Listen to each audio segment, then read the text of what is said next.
Hello दोस्तों, स्वागत है आपका हमारे यूट्यूब चैनल पर। आज हम आपके लिए स्टाफ नर्स के क्वेश्चन पेपर लेकर आए हैं जो कि 8 फरवरी 2015 में हुआ था। यानी कि ये हमारा एक तरीके का प्रीवियस ईयर पेपर है। और आइए हम इसमें 100 बहुत ही महत्वपूर्ण प्रश्नों को देखने वाले हैं। जैसा कि आप लोगों ने हमसे डिमांड किया था कि हमें एचएसएससी के पेपर के लिए क्वेश्चंस बताइए या फिर उस तरीके का कोई पैटर्न बताइए, तो हम आपके लिए बिल्कुल वैसा ही लेकर आए हैं। और ये आपको सिर्फ एचएसएससी के लिए ही नहीं, बाकी अदर स्टेट के जितने भी एग्ज़ाम होते हैं नर्सिंग से रिलेटेड, उसमें हर में आपको हेल्प करने वाला है। और हाँ, इस पेपर से आपको ये ज़रूर देखने को मिलेगा कि इसमें सिर्फ नर्सिंग के क्वेश्चन नहीं, बल्कि आपका जीएस और फिर उसके बाद जीएस के बाद रीजनिंग, मैथ और नर्सिंग के सारे क्वेश्चंस इसमें पूरे मिक्स आते हैं। तो आप केवल सिर्फ नर्सिंग पे फोकस ना कीजिए, बल्कि उसके साथ साथ आपको बाकी अदर सब्जेक्ट पे भी थोड़ा अपना कमांड बना के रखना है, ताकि पेपर जब आए तो उसमें आप कंफ्यूज ना हो। और हाँ, आज हम आपके लिए 2015 का प्रीवियस ईयर लेकर आए हैं। तो चलिए देखते हैं कि प्रीवियस ईयर में कैसे कैसे क्वेश्चंस आते हैं। तो let's start our first question. तो दोस्तों, स्टार्ट करते हैं अपना पहला क्वेश्चन। और हाँ, आप इंग्लिश देखकर डरिए मत, क्योंकि ये मुझे क्वेश्चन पेपर जो है इंग्लिश में ही मिला, लेकिन मैं आपको हिंदी और इंग्लिश दोनों में समझा दूंगी, तो आपको कोई भी दिक्कत नहीं आने वाली है। तो चलिए अपना पहला क्वेश्चन देखते हैं। द कैरेक्टरिस्टिक ऑफ एनेंसियोमर्स, मतलब केमिस्ट्री अगर आपने पढ़ा होगा तो आपने उसमें एनेंसियोमर्स देखा होगा। एनेंसियोमर्स क्या होते हैं? वो एक दूसरे के मिरर इमेज होते हैं, मतलब ऐसे केमिकल मॉलिक्यूल होते हैं जो एक दूसरे के मिरर इमेज होते हैं, उनको हम बोलते हैं कैरेक्टर एनेंसियोमर। तो इनके कैरेक्टरिस्टिक यानी कि जो एनेंसियोमर होते हैं उनकी विशेषता क्या है? तो ऑप्शन ए देखते हैं, only that they are chemically identical. ठीक है, इसका मतलब क्या है कि केवल वो रासायनिक रूप से एक दूसरे के आइडेंटिकल होते हैं, मतलब एक दूसरे के समान होते हैं। और ऑप्शन बी क्या है? Only that they are mirror image of each other. But we know कि जो एनेंसियोमर्स होते हैं वो केमिकली आइडेंटिकल भी होते हैं और एक दूसरे के मिरर इमेज भी होते हैं। तो हमारा ऑप्शन सी राइट हो जाएगा, बोथ ए एंड बी। हमारा सेकंड क्वेश्चन है, the guardian of Indian constitution is the, means जो हमारा भारतीय संविधान है उसका गार्जियन कौन है? तो आइए ऑप्शन देखते हैं। Supreme court of India, B high court, C president of India और D prime minister of India. तो हमें पता है कि जो इंडियन कॉन्स्टिट्यूशन है उसका जो गार्जियन है वो हमारा सुप्रीम कोर्ट है। हमारा नेक्स्ट क्वेश्चन है third, repeated urination while sleeping even after 5 years of age is called. इसका मतलब है कि जब बच्चे 5 साल के बाद भी रात में बिस्तर पर पेशाब करते हैं तो इसे क्या कहते हैं? तो आइए ऑप्शन देखते हैं। तो ऑप्शन ए है इन्यूरेसिस, बी है टिक, सी है स्टेटरिंग एंड डी है इनकोप्रेसिस। तो हमारा ऑप्शन ए सही हो जाएगा, इन्यूरेसिस। आइए दोस्तों, हम अपना नेक्स्ट क्वेश्चन देखते हैं। और हाँ, ये क्वेश्चन रीजनिंग से रिलेटेड है। जैसा कि मैंने आपको पहले ही बताया है कि आपको सिर्फ नर्सिंग पे फोकस नहीं करना है, साथ में रीजनिंग, जीएस और मैथ पे भी आपको थोड़ा फोकस बना के रखना है। तो देखते हैं क्वेश्चन हमारा। In a certain code 253 means books are old. इसका मतलब है कि कोई भी ऐसा कोड है 253 मतलब 253, जिसका मतलब है कि बुक्स आर ओल्ड, मतलब बुक क्या है? पुराने हैं। And 546 means man is old, और 546 का मतलब है कि जो मैन है वो पुराना है या बूढ़ा है। And 378 means buy good books. ठीक है, मतलब अच्छी किताब खरीदें। And what stand for are in that code. तो हमसे पूछा क्या है कि जो ये बुक्स आर ओल्ड है उसमें आर किसके लिए, मतलब कौन से कोड के लिए स्टैंड कर रहा है? तो इसको थोड़ा ध्यान से समझते हैं। देखिए, जो हमारा पहला सेंटेंस है वो है बुक्स आर ओल्ड, ठीक है, और जो दूसरा है मैन इज़ ओल्ड। तो अगर हम ओल्ड वर्ड को उठाएं तो ओल्ड इसमें भी है, इसमें भी है, मतलब दोनों में कॉमन है। तो यहाँ पर जो 253 है और यहाँ पे 546 है, इसमें हम देखते हैं कि 5 क्या है? दोनों में कॉमन है। तो हमारा 5 क्या हो जाएगा? ओल्ड के लिए हो जाएगा। अब फिर से पहले और तीसरे को उठाते हैं। तो यहाँ पे क्या हो गया? बुक्स आर ओल्ड, और लास्ट में यहाँ पे क्या है? Buy good books. ठीक है, तो यहाँ पर देख लेते हैं। तो बुक्स क्या आया है? दोनों दोनों में आया है। तो अब यहाँ पे देख लेते हैं कि लेटर कौन सा कॉमन है। तो यहाँ पे 2 5 3 है और यहाँ पे 3 7 8 है, यानी कि जो हमारा 3 क्या हो गया? कॉमन हो गया दोनों में बुक के लिए।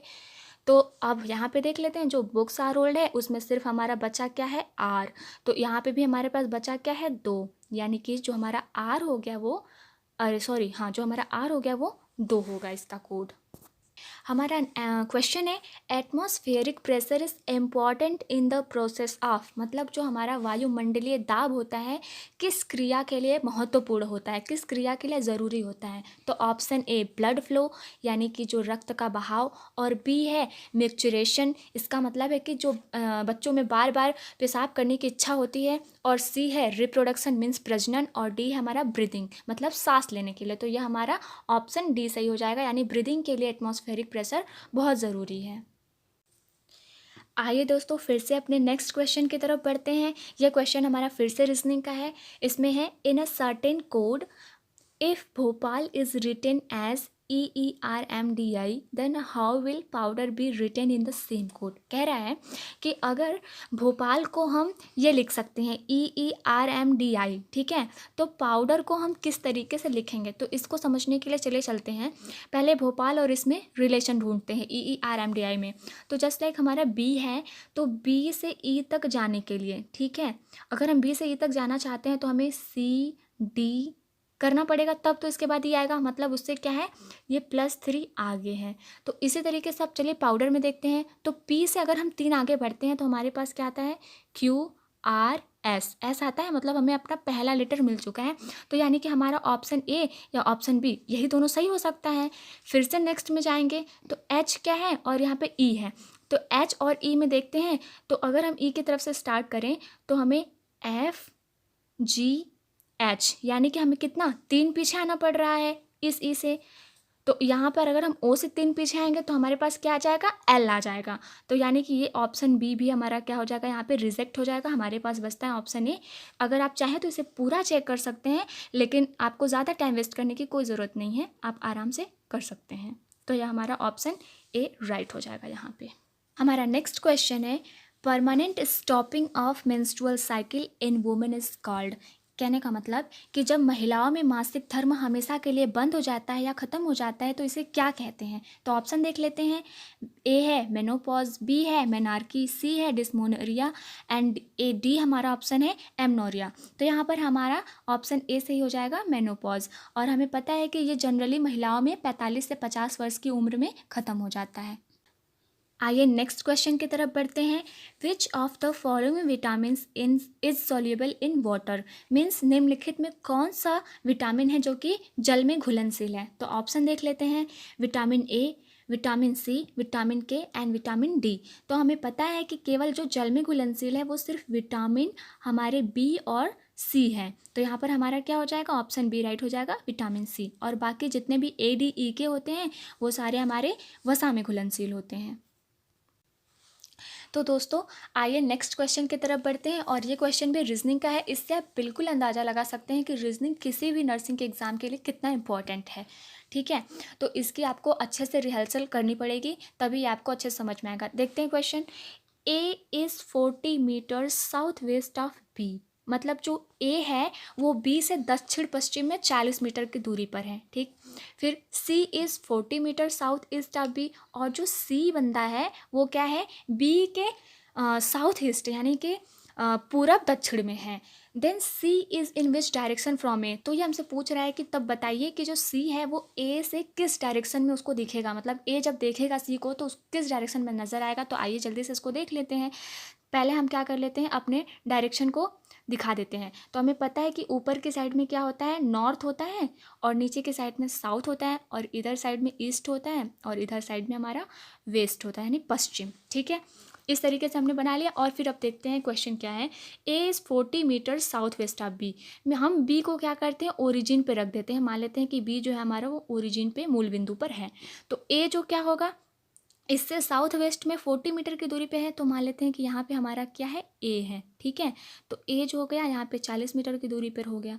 और इसी तरीके से फिर से क्या है कि जो B है हमारा, सॉरी जो C है वो B से क्या है 40 मीटर की दूरी पर ईस्ट साउथ में है, तो वो C यहाँ पर आ जाएगा। तो ये हमसे कह रहा है कि अब बताइए कि जो बंदा C है जब A उसको देखेगा तो किस डायरेक्शन में नज़र आएगा। तो अगर हम यहाँ से खड़े होकर देखते हैं C को, तो वो हमें किस डायरेक्शन में नज़र आ रहा है, पूरब साइड में, ईस्ट साइड में। तो यहाँ पर हमारा ऑप्शन C क्या हो जाएगा, राइट हो जाएगा, यानी कि वो हमें ईस्ट में नज़र आएगा। तो ये हमारा ऑप्शन सही हो जाएगा। अपना नेक्स्ट क्वेश्चन हम देखते हैं। The Aligarh Muslim university was founded by, means जो अलीगढ़ मुस्लिम विश्वविद्यालय है वो किसके द्वारा स्थापित किया गया था। तो ऑप्शन देखते हैं। ए है doctor Saifuddin Kitchlu, option B है sir Syed Ahmed Khan, option C है मोहम्मद अली जिन्ना और ऑप्शन डी है मौलाना मोहम्मद अली। तो यहाँ पर हमारा ऑप्शन बी राइट हो जाएगा, sir Syed Ahmad Khan.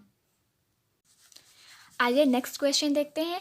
Of the following which is most common site for metastasis in lung cancer. इसका मतलब है कि किसी भी इंसान को जब लंग कैंसर हो जाता है, मतलब उसके फेफड़े में कैंसर हो जाता है, तो सबसे ज़्यादा कॉमन साइट मीन्स कहाँ सबसे ज़्यादा चांस है कि उसके जो कैंसर के बढ़ने की संभावना बढ़ जाए। तो ऑप्शन देखते हैं।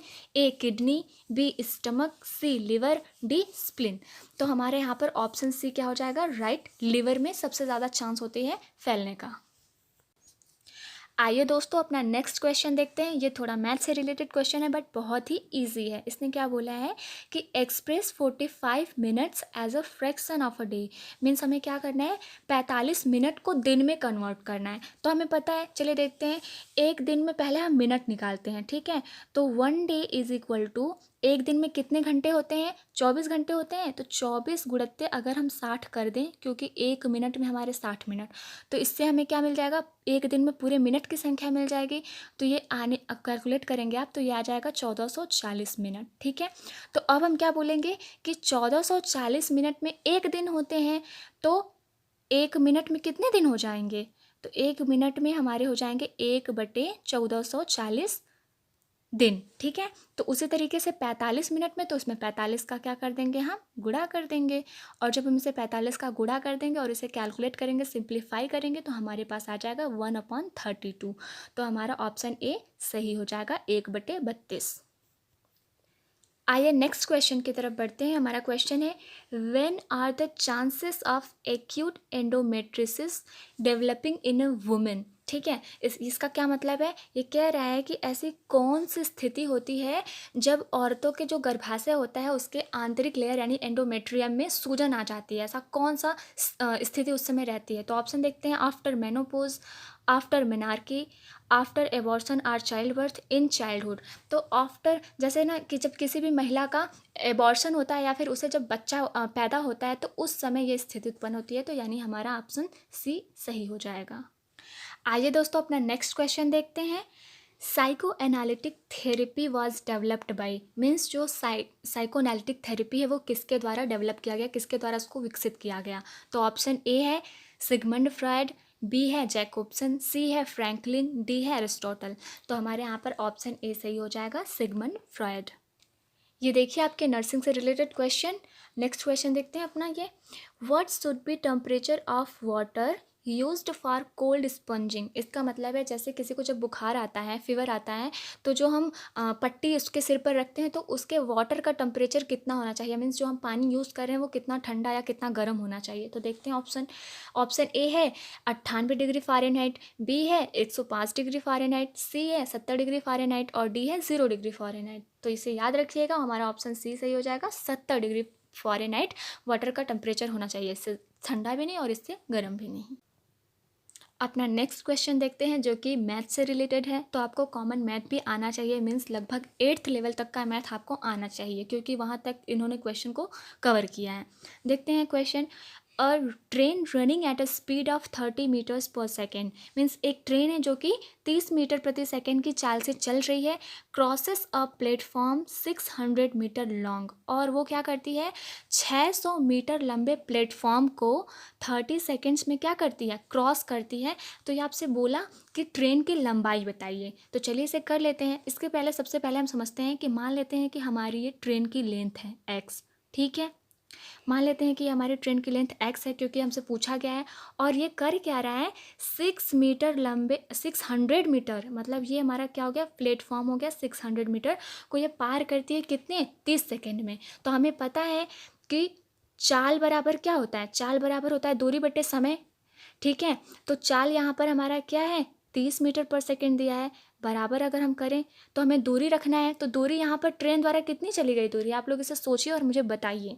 तो अगर आप सोचेंगे तो आपको पता चलेगा कि ये जो प्लेटफॉर्म था वो 600 मीटर था और रेलगाड़ी की लंबाई कितनी थी, x मीटर हमने मानी है।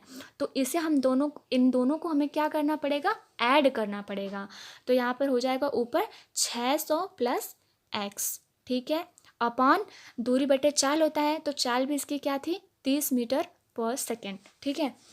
तो अगर हम यहाँ से इस समीकरण को सॉल्व करते हैं तो देखिए क्या हो जाएगा, 30 into 30 equal to 600 plus x. अगर आप इसे सॉल्व करते हैं तो देखिए ये हो जाएगा हमारा 30 इंटू 30 900, और ये 600 उधर आएगा तो इधर हो जाएगा -600।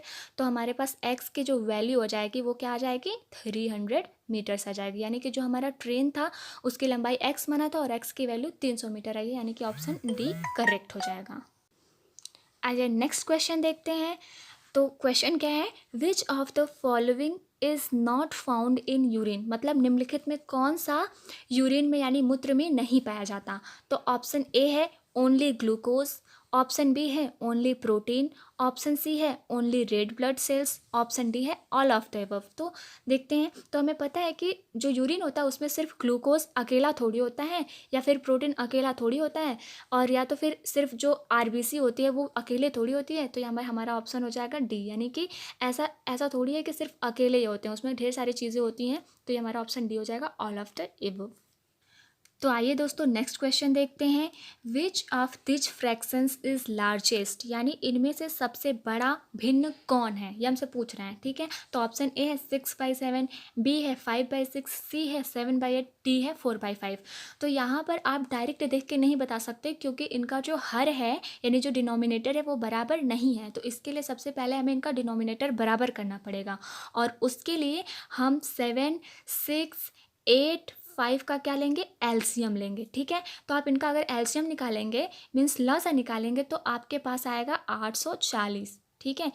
जब 840 आपका एलसीएम आ जाएगा तो इसके अनुसार आप 7 का इसमें भाग देंगे 840 में, फिर उसका 6 में मल्टीप्लाई करेंगे।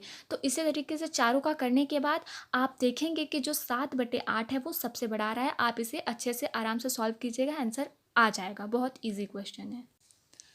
हमारा नेक्स्ट क्वेश्चन है, hallucination is caused by. Hallucination का मतलब होता है ऐसी बीमारी इसमें हो जाती है ना, जैसे कि जो चीज़ नहीं होती है फिर भी वो हमें लगता है कि वहाँ पर वो मौजूद है। एक तरीके की क्या होती है, मेंटल इलनेस होती है। तो आइए ऑप्शन देख लेते हैं। हमारे पास है गैस्ट्रो इंटेस्टाइनल डिसऑर्डर, बी है मेंटल इलनेस, सी है disorder of reproductive organs, and D है इन्फेक्टियस डिजीज। तो यहाँ पर हमारा बी ऑप्शन सही हो जाएगा, मेंटल इलनेस की वजह से होती है। मीन्स जो चीज़ नहीं होती है फिर भी हम उसे सोचते हैं, वो हमें दिखाई देती है।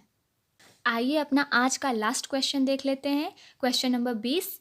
और हाँ, मैं आपको इससे पहले बता दूं कि हम पूरे 100 क्वेश्चंस आपके लिए लेकर आने वाले हैं, जिसमें आज हमने 20 क्वेश्चंस कवर किए हैं, और नेक्स्ट क्वेश्चन आपको अगली हमारे आने वाली वीडियोस में लगातार मिलते रहेंगे। तो आप प्लीज़ किसी भी वीडियो को मिस ना करें, उसे बहुत ही अच्छे से देखें क्योंकि आपके एग्जाम में बहुत हेल्पफुल होने वाली है।